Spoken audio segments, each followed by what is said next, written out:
Ako si Rona. Alam mo ba, dati, ayokong tumingin sa salamin dahil sa acne ko. 8 years ago, sobrang lala ng skin ko.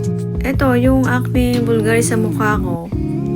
Hindi lang sa mukha ko tumama, hindi pati sa confident ko.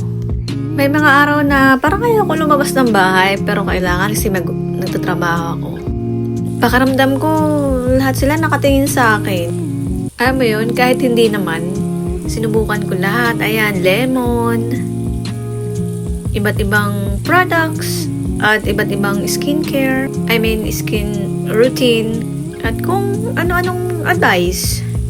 Pero walang halos nangyari. Doon ko natutunan na hindi pala ganun kabilis ang healings. Habang tumatagal, unti-unti kong tinanggap ang sarili ko. Hindi dahil nawala agad ang acne. Tutunan kong hindi dapat ako ma-define ng skin ko. Ngayon, hindi man perfect ang mukha ko, pero okay na ako. At kung pinagdadaanan mo rin ito ngayon, gusto kong malaman mo na hindi ka nag-iisa.